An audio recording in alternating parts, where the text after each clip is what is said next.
মোস্তাফিজ তাসকিনদের বাদ দিয়ে বিশাল চমক দিয়ে ঘোষণা হলো নিউজিল্যান্ডের বিপক্ষে বাংলাদেশের শক্তিশালী টি-20 সিরিজের স্কোয়াড।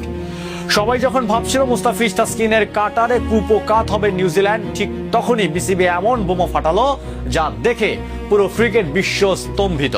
হ্যাঁ, নিউজিল্যান্ডের বিপক্ষে আসন্ন টি-20 সিরিজ থেকে বাদ পড়েছেন দলের দুই প্রধান স্তম্ভ মুস্তাফিজুর রহমান এবং তাসকিন আহমেদ।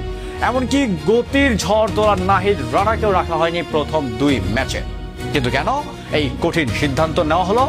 তবে কি তরুণের ওপর বাজি ধরে এই নতুন জুয়া খেলছে নির্বাচকরা? আরো সব থেকে বড় চমক হিসাবে দলের ডাক পেয়েছেন এক রহস্যময় pace bowling allrounder Abdul Gaffar Saqlain. কে এই সাকলাইন, কেন তাকে নিয়ে এত আলোচনা? চট্টগ্রামের জহুর আহমেদ চৌধুরী স্টেডিয়ামে আগামী 27 এপ্রিল যে রণক্ষেত্র তৈরি হতে যাচ্ছে, তার জন্য এই তারুণ্য নির্ভর স্কোয়াড কতটা প্রস্তুত? আজকের ভিডিওতে আমরা ময়না তদন্ত করব বিসিবির এই শক্তিশালী এবং সাহসী স্কোয়াডের। ভিডিওটি শেষ পর্যন্ত দেখুন, কারণ এই স্কোয়াডের প্রতিটি নামের পেছনে লুকিয়ে আছে কিউইদের জন্য এক একটি ভয়ঙ্কর ট্র্যাপ। নির্বাচকরা এবার স্পষ্ট বার্তা দিয়েছেন, ভবিষ্যৎ গড়ার নেশায় তারা অভিজ্ঞদের বিশ্রাম দিয়ে তরুণদের হাতে ব্যাটন তুলে দিচ্ছেন।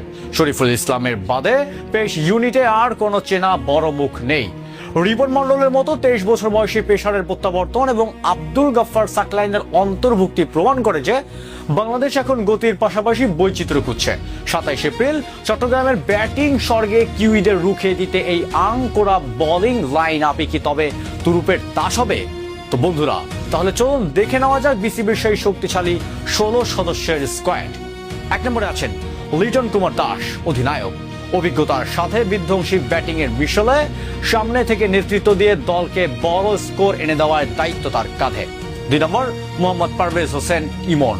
টপ অর্ডারে পাওয়ার প্লের সুবিধা নিতে ইমন আগ্রাসনী ব্যাটিং এর উপর ভরসা রাখছে দল। 3 নম্বর তানজিদ হাসান। ওপেনিং এ লিটনের সাথে এক দারুণ জুটি গড়ার সামর্থ্য রাখেন এই তরুণ তুর্কি। 4 নম্বর মোহাম্মদ সাইফ হাসান, সহ অধিনায়ক। টেকনিশিয়াল অনেক শক্তিশালী সাইফকে এবার সহ অধিনায়কের বড় দায়িত্ব দেখা হয়েছে। 5 নম্বর শামীম হোসেন। মিডল অর্ডারে দ্রুত রান তোলা এবং ফিনিশার হিসাবে শামীম সবসময় কার্যকর।